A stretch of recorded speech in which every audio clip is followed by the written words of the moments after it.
Is anyone ever truly happy?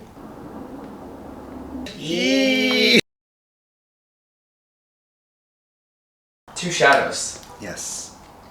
Two Shadows was really like the beginning of everything unraveling in my life. Two Shadows, to me, lyrically and even sonically, it has kind of a subdued, vulnerable sound to it. The very beginning of the song has like a I love Bjork. It kind of gave me that feeling. The specific spark for it was my ex-husband and I, as our marriage was falling apart, I would get in bed and I would cry myself to sleep every single night. And he would come in and wrap his arms around me and hold me. And it was the most confusing and bizarre sensation. I'm receiving comfort from this person that I feel such distance from. And that happened night after night after night until we finally filed for divorce. So it's this idea of feeling so close and intimate with someone, but also feeling like you're miles and miles away. When you're in that state, you just want companionship and you want to be held and you want to be told everything's going to be okay. But intellectually, you know that it's not. To get into it a little bit deeper, what emotions were you sitting in? Fear, grief, clarity, desperation, longing, all of it. It was just kind of capturing that excruciating liminal space. What part of your marriage unraveling does this song capture most clearly?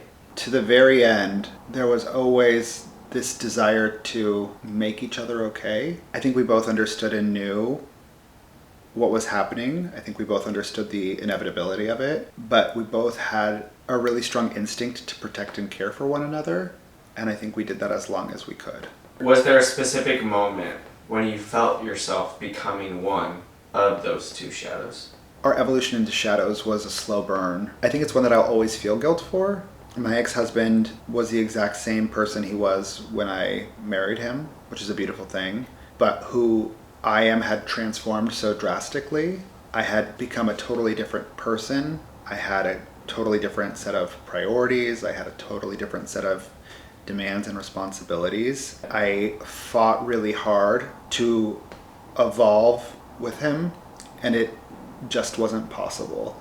So I don't think there was a moment where I realized I was one of the shadows. I think I slowly, very slowly, descended into being a shadow in the marriage.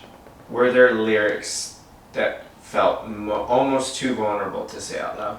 I think the whole song feels almost too vulnerable to say out loud. So you can feel like the vulnerability of the vocals, so it's not kind of hiding behind reverb and effects. Also amplifying the spaces and in the chorus is kind of making them grow. I have so much love and respect for my ex-husband, and I didn't want anything to be perceived as a critique or a slight of him. It's all very, very vulnerable to share. Looking back now, what do you understand about that chapter of your life? I find myself thinking often about the fact that I was married to someone that I loved deeply. I loved their family. They were loyal, they were kind, and it still didn't persist. And that makes me wonder, big picture, about love. It makes me question what I believe anymore. If under the best circumstances love couldn't thrive, what possibility is there moving forward? The idea of a forever love feels like such a distant possibility, or this elusive mythological thing. Literally nothing is an absolute. You know, nobody gets married thinking, we'll file for divorce eventually. You think it's going to be forever. If someone only heard this one song, what would you want them to understand about you? That I'm not a monster. Navigating guilt after a life-altering event like this, once again, you look big picture and you think, how did I accelerate the deterioration? What did I do? I'm trying to communicate to myself that I am capable of giving and sharing real love.